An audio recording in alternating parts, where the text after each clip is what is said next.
Okay, here we go. Capstone Review Exam 3. It is July 2023. So here's some vocabulary words that you have got to know. Know the difference between internal role conflict, role confusion. Make sure you've identified clearly that there are multiple roles when we talk about conflict, because the individual roles require time and certain behavior to learn depending on what hat they have on. So sometimes we get role confusion, which means that we don't understand where, what, or how to wear that hat, right? To have that certain behavior. Advocacy is sticking up for your patient, even if it's against the doctor or the family, making sure that you understand that when you advocate for your patient, it's about what's best for them or their wishes. Confidentiality, I would hope that you know what confidentiality is, but think about that. Violation of confidentiality could be even sitting and observing someone else doing care when it's not your patient, right? Accountability. So remember that accountability is often placed with the RN. If the physician delegates to you to give a prescription, then you and him are both accountable. Same thing goes for if you delegate to cross-delegate to an RN or delegate to the LPN or the UAP, which we'll talk a little bit about later. You still claim responsibility. Therapeutic communication, I'm going to talk about this for a few minutes longer. I want to talk about a few techniques. So listening is definitely one. Don't challenge.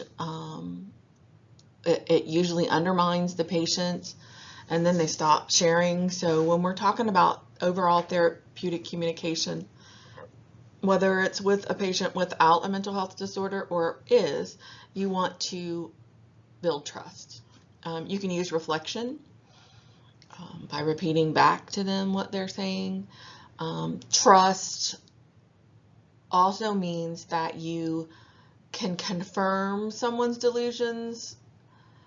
Let me say that again. Trust means that you are also letting them know that if they're having delusions, illusions, or hallucinations, that you confirm their feelings or belief about it, but you do not see the delusion, illusion, or hallucination, especially if they're having a psychotic episode or if they have paranoid tendencies, right? Evaluate your own feelings and keep your personal beliefs out of your care. If you can't do that, you need to let the team leader know so they can move you. You can share observations to initiate conversations, such as, I noticed you started tapping your foot incessantly. Are you okay? How are you feeling? You can do reassurance of safety. Don't dismiss their feelings of fear, especially if it's that psych patient with the psychotic and or manic episodes. Reassure them that they're safe. Support the patient's use of their own resources, right? So if your patient is having some issues and you're doing therapeutic communication, let's say you're the oncology nurse and your patient says, well, I already have my own therapist and that kind of stuff. So that's what I mean by use of their own resources. Remember that distraction is only used for dementia patients, not for bipolar manic or someone with a psychosis. Okay. You also want to make sure when you are doing your conflict stuff, I almost forgot, that you're doing the win-win approach, which is a nice way of saying assertive and responsible conflict resolution. So win-win is also known as assertive and responsible conflict resolution. Go ahead and look that up if I'm not very clear on it.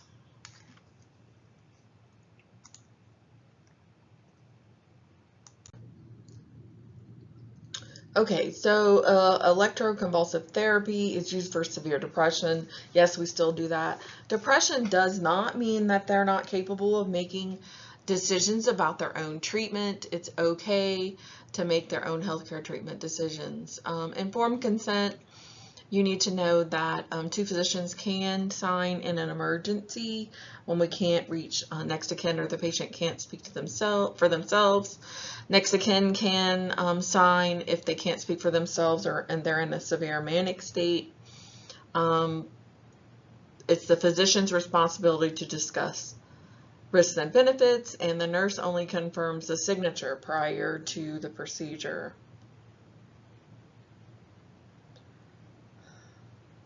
Assault and battery. Assault is to make a physical attack on, a physical attack in prison for an assault of the film director. Let's see, sometimes when people go off the hook, right? Battery.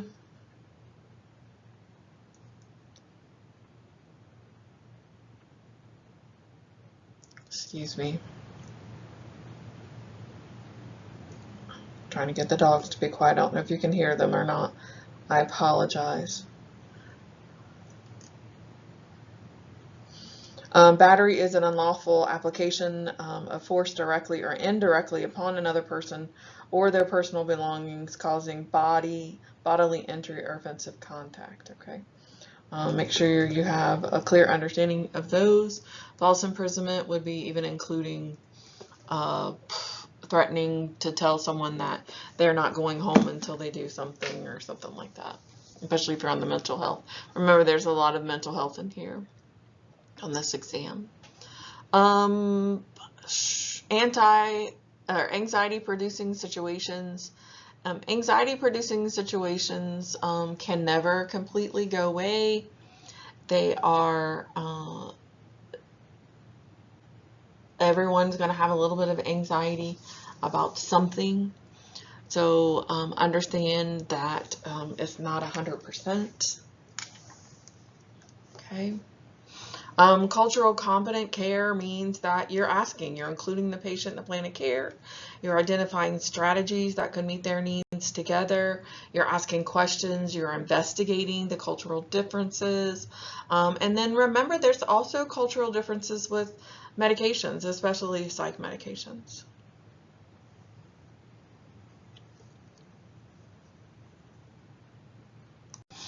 So de-escalation is something very important to think about when you have a patient who has a psychotic episode or is in mania or manic right now. They can be aggressive or just simply manipulative in behavior. So you need to make sure that you are setting clear, consistent boundaries and enforcing them. Make sure consequences of exceeding those limits are clear. Assess the client in identifying a means of limits on personal behaviors. And the client should be able to repeat the limits and consequences.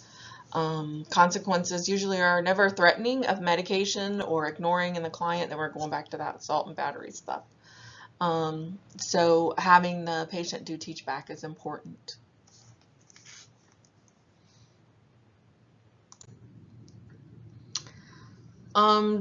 Dissociative identity disorder is about developing trust, right? Encouraging the patient to be verbal with their expressions of hurtful experiences. We want them to explore coping methods. We want to focus on strengths and their skills. We don't want to point out a whole bunch of things they're not doing right? We want to be positive thinking. A simple, non-challenging routine helps to implement things and get this patient back on track. We're also going to see some things about abuse. So know the difference between physical, emotional, elder, and child abuse. Remember, safety first with abuse. You need to always ask if they feel safe or if they're in danger, and you need to recognize if it's occurring. Just to give you a little feedback, the elderly with cognitive disorders like dementia, someone with disabilities, some low socioeconomical status, chemical dependent family members, they are at risk for being abused, and of course children.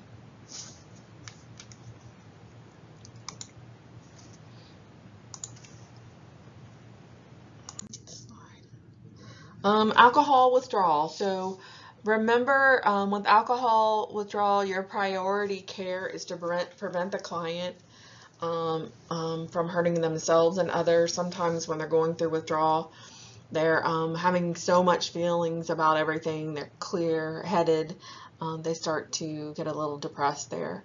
So your top assessment should be the CEWA scale. Now the CEWA scale is not on this exam, but I want you to see it. You might want to look it up because it is part of the HESI. The CEWA scale, we do an assessment of their symptoms. So let me talk about their symptoms for a minute. Dizziness, sweating, nausea, vomiting, anxiety, aches and pains, trouble sleeping, low energy levels. Some have abdominal pain and nausea, depending on how much of an alcoholic they are and how bad their liver is affected. They may even start to crave other drugs, so they'll ask for some pain medicine and stuff, and then they'll get some brain fog. You'll also see that they're very hungry. If you keep them fairly fed and keep the CEWA scale going. So the CEWA scale, we do an assessment of the symptoms.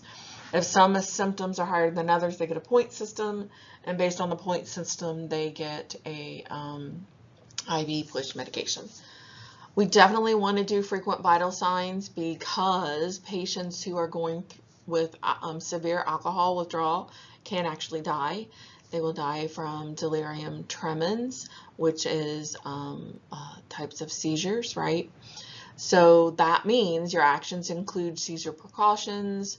We want to reorient our patient as needed, especially if they're starting to have hallucinations and things like that.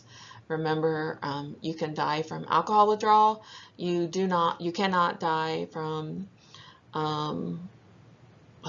cocaine or heroin withdrawal. Ironically, alcohol is legal and the other stuff isn't. They kill you faster, so that's probably why.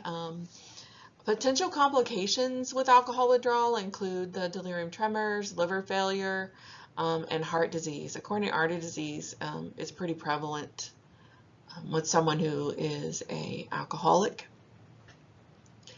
The diagnostic. So you want to look at the vitamins and their minerals, because more than likely you're going to be giving them what's called a banana bag. It has fluid and electrolytes, extra vitamins and stuff in there to keep them hydrated and adequate in nutritions and fluids in their body as they're going through with this, so we can decrease those symptoms during withdrawal and help prevent seizures. If the liver is involved, you want to check the AST and ALT, the liver function tests, and they would be increased. We want to see that go down. And then the GGTP, which is also a part of the liver function test. You are not currently going to be tested on the GGTP. It would be a good idea to look it up just in case for later. I do know that the AST and ALT being increased is relevant for your exam this time and your HESI.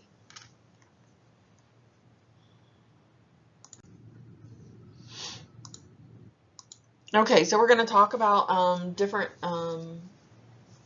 discharge teaching for different types of patients. I want you to first remember that with documentation, apply your feedback from the DART notes. Hopefully you've been doing those correctly and reading your feedback and making those corrections. Remember, you have to make factual documentation that contains a descriptive, objective information about what the nurse sees, hears, feels, or smells. Do not use words like seems or appears. No assumptions, right? That looks more like an opinion, and your job is to write the facts. Okay, so your patient has had a cholecystectomy, so you want to tell them that they can go back to a regular diet, but they really need to avoid rich, greasy, spicy, gas forming foods. They want to stay very well hydrated, so limiting their fluid intake is not good. When we do cholecystectomy, generally CO2 is laparoscopic, and we put CO2 in the belly. So getting up and walking around, the more they walk, the better they feel. The more they fart, the better they feel. It helps get all that stuff out. If they get completely constipated, then they need to let the physician know. We might would do continue stool softeners for longer, and or talk about a bowel regimen. If your patient has had an orthoscopy, so we need to make sure they elevate their extremities for 24 to 48 hours. If they have steri strips left on them, tell them not to pick them off, not to rub them. They need to fall off on their own for 7 to 10 days. When they're in the shower cleaning, they can take a wet soapy rag and let the soap run down the wound, and then take and then let the shower wipe the soap off. Don't rub those strips off. They need to report severe sudden joint pain that is different than their surgical pain or their post-op pain, and when their mild analgesics can't cover the pain. So usually Tylenol is the best thing that we want them on. Some can be put on NSAIDs. Then we got to look at allergies and Tylenol intake and all that stuff. We want them to walk 3 to 4 times a day. We don't want them to get stiff. Let's see. If they need a walker, do the walker teaching, right? Like push with your tush to stand. Don't pull on the walker to stand up. You lift the walker out, walk to it, lift the walker out, walk to it. And if they need a cane, do that teaching. It goes on the good side. Okay. Sometimes we're going to apply ice after orthoscopy, whether it's a total knee replacement or just the scope. Remember, icing is very important. It is 5 to 7 days after the surgery. They should do it about 3 to 4 times a day for 20 minutes. While the post-op dressing is in place, application of ice can be continuous because it's got to go all the way through the dressing and that kind of stuff. But otherwise, 20-minute periods, 3 to 4 times a day. Care must be taken very closely because whether you think it is true or not, it don't have to be below 0 for you to get frostbite. We want to avoid that. A newly diagnosed hypertension patient needs to know that their diet needs to change. We want to bake, roast, or boil their foods. Low sodium. Now the low sodium is 2 grams a day. 2 grams a day, right? We're decreasing to 2 grams. Exercise on a regular basis will help. Don't abruptly stop their medication because it can cause a rebound hypertensive crisis.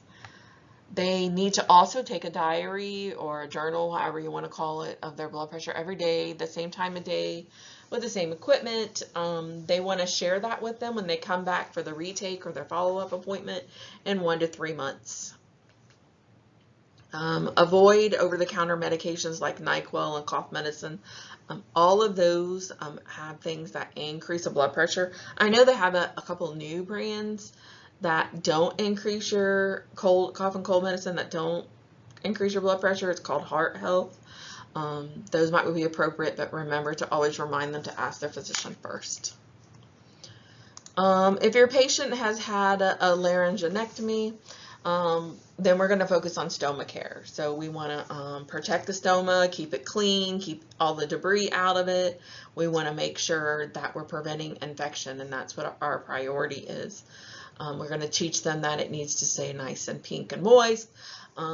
They need to wear a medical alert bracelet. They should not go swimming or dunk completely. If they're in the shower, they need to turn away from the shower or be very careful with it. Some people just tell them to take a bath and then make sure they don't dunk their stoma into the water. Remember, this is on their higher up on their neck. So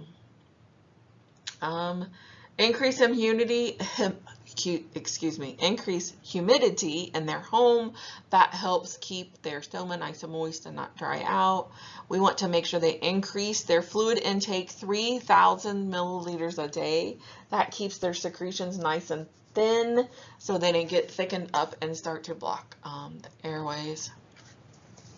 They need to stay away from sick people, avoid, like I said, the showers, avoid big crowds if they can, and then call the doctor if the stoma becomes dusty and or dry. Chronic anxiety patients, we're going to teach them how to recognize triggers. When we recognize triggers, that helps decrease the amount of specific stimulus or situations that increases their anxiety. We know that we can't eliminate all anxiety from life. That's just not going to happen. But if they know the triggers, they can work on the triggers. We do not want to suppress their feelings, and they should be working with the therapist to help recognize the triggers as well as have coping mechanisms to do when they happen and it's unexpected.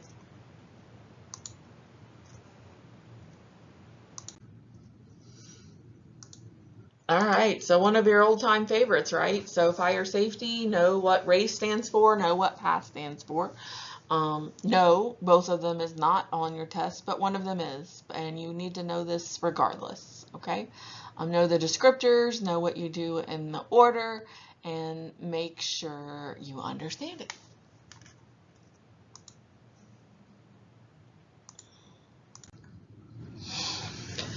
Rye syndrome. So Rye syndrome is an acute encephalopathy that follows usually a viral illness and is characterized by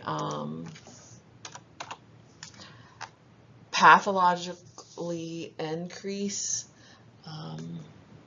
in the cerebral area, so cerebral edema, fatty changes in the liver, the ammonia levels are going to go way up, and that causes a lot of discomfort and pain. It is acute, but we want to monitor and manage cerebral edema so that we don't have so much intracranial pressure that we have other problems, right? We want to teach the family, so we're going to decrease external stimuli. So loud noises, excessive touching, the lights need to be low. Well, I can't speak at all.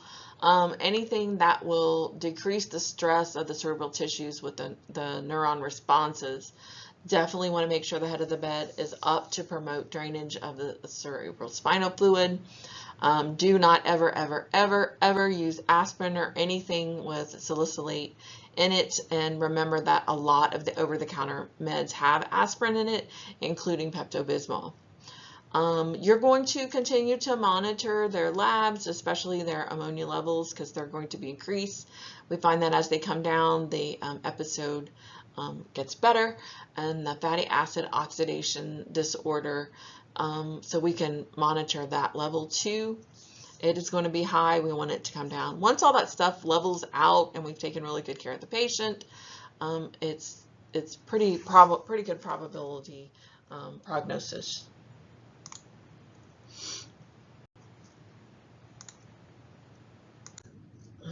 Crohn's disease. So when you're looking at Crohn's disease, I want you to pay attention to a few things. The two medications, athropyramine and methylcarbamurine, they're usually given together as it's one med. They want them to be on that instead of long-term steroids because steroids has their own issues, right, with Cushing's and things like that. But this drug can maintain remission in an active Crohn's patient and reduce the needs for the steroids by suppressing the cell-mediated immune response. Unfortunately, that means that the bone marrow is suppressed and they become immune compromised. So they're at higher risk for cancers, especially skin and lymphoma cancers.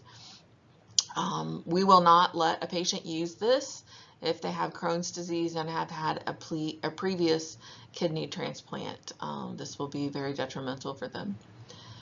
If your patient has Crohn's disease and they come in and they're on this medications, you need to do a couple of things. One, make sure they're in a private room and they have their own private bathroom. They're going to be going in and out of there when they have a flare-up. And they need to know to stay away from sick people and crowds.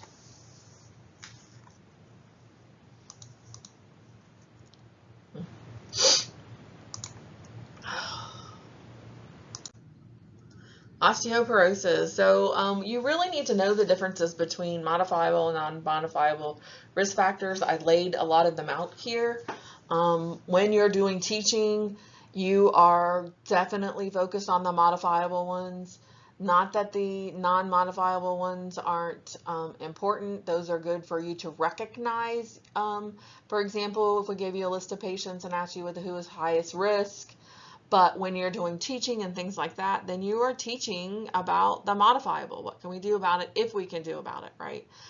Sedentary lifestyle, smoking, low calcium diet, excessive intake, long-term use of furosemide, anticonvulsants, or steroids is something we may not be able to avoid, but they're still modified. Maybe we can taper them down. Maybe we can lower the dose, right? So when you're doing teaching, you're focusing on the modifiable.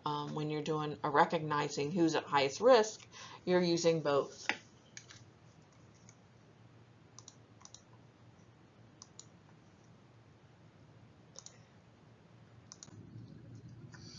Hepatitis. So hepatitis A, B, and C, you need to know the difference. You need to know prevention, right? A spreads through food, water, contaminated by fecal matter.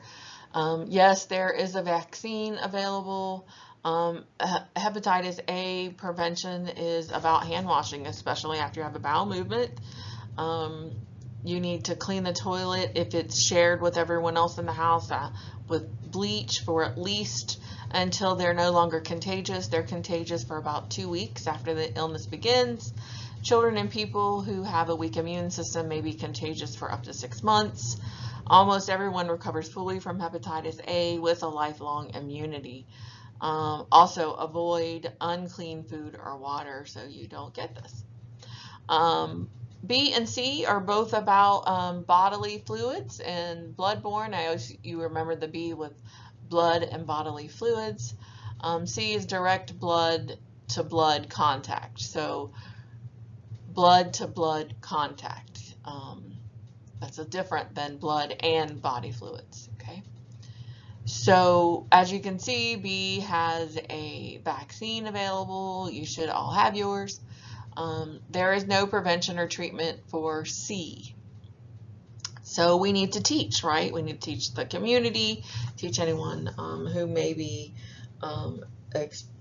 wanting to avoid this, and teach medical professionals, because we want to use strict needle precautions for healthcare providers. We want to make sure that patients know not to share needles. We want to make sure they're using condoms when having sex.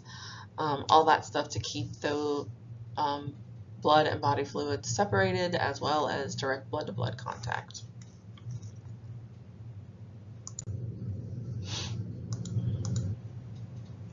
Okay, delegation. Remember, do not delegate what you can eat. If it has to be evaluated, assessed, or taught, then you are not delegating it. You delegate the task, not the responsibility. And once delegated, you are both accountable. So that helps a little bit with your terminology. You need to absolutely 100% remember that. Okay. Patient. So the reason I put this slide on here was for you to understand which patient do you see first, right? So remember, with patients with chronic disorders, if they have signs and symptoms that are expected, that doesn't mean they're first. Okay, I expect my COPD patient to be short of breath. What I don't expect is for my COPD patient to have an O2 status 76. So those are two different things, right? And that's my B for breathing. So do with your priority patient ABCs, then safety. Pain is a huge priority, and then apply Maslow's. Remember, sometimes they give you what time you arrived, who do you see first, and then they tell you things like what time they got this med, or what time that was started, or when they're due for surgery, or something like that. Time matters when deciding who you see first. Your discharge patients are never first.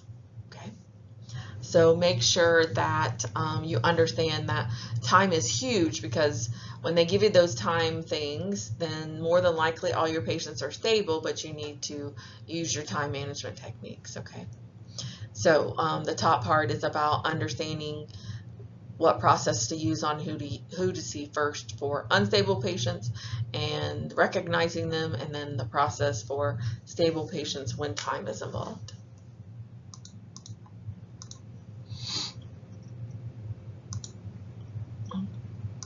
There it goes. Patient alignment. So I'm talking about patient alignment. Remember that anyone who needs alignment is generally, if they're on traction, they're your ortho patient, they've just had status post joint replacement. If they're a stroke patient and they have the one-sided weakness and they keep leaning over or laying on their arm, that could cut off circulation completely. But you need to be safe when moving your patients, so do not do it alone. Make sure that you use a lift sheet or a blanket. Make sure the patient is flat. You need, if you can, put their head down, bring the bed up for you. You need to protect you, and it's easier to not fight gravity, right? So use the lift sheet or the blanket. Remember, just a little hint too, traction decreases muscle spasms, and generally when we add traction, we've got at the minimal 5 pounds of skin traction is applied to decrease those muscle spasms.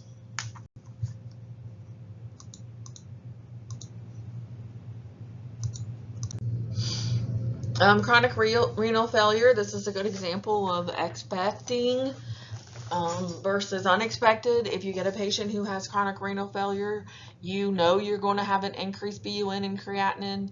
You know that their glomerular filtration rate is going to be low. They may or may not be completely oliguric. More than likely, if they do make urine, it's very, very, very little, not even 10 milliliters.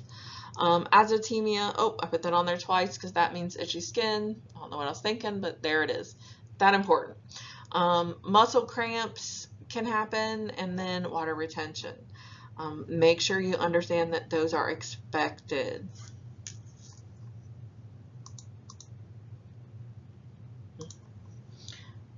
Moving on.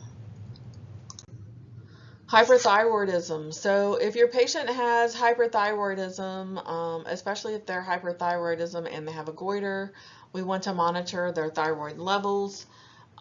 We want to give anti-thyroid drugs and or beta blockers, because remember the symptoms. Maybe I should do the symptoms first. Let's do that. So the symptoms for high thyroid are increased heart rate, weight loss, anxiety, fatigue, hair loss, hand tremor, heat intolerance, difficulty concentrating, diarrhea, feeling faint. If they raise their hands above their head, especially with a goiter on there because it presses against everything when they move.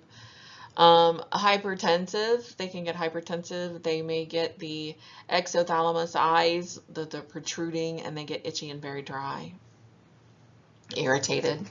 So because we know that, we're going to monitor those levels. We're going to give them anti-thyroid medications and or beta blockers for the heart rate.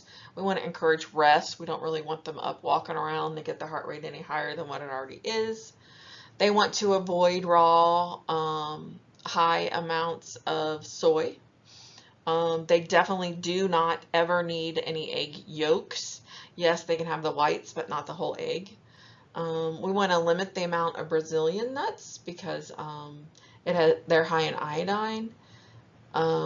We want to do cruciferous vegetables. They're going to be very limited, so those are crunchy greens.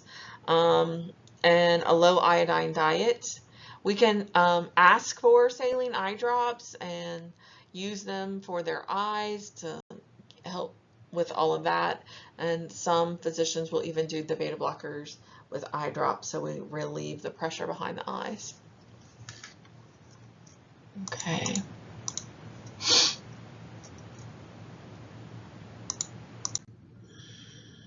Labs to review. So go ahead and look up, remind yourself what A1C is, T3, T4, the water deprivation test, the 24-hour free cortisol test, the radioactive iodine uptake test, and liver function test.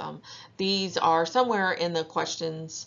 What I don't want them to be is huge distractors. So if you understand what they are, you'll be fine, whether they're a distractor or an answer, right? So remember that if your physician really wants your patient to do a 24-hour free cortisol test, which is urine, then we need to make sure that they understand they need to keep their stress levels down because it could cause a false high.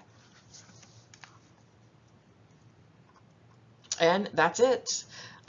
Good luck. Play this as many times as you need to, and I'll see you next week. Bye.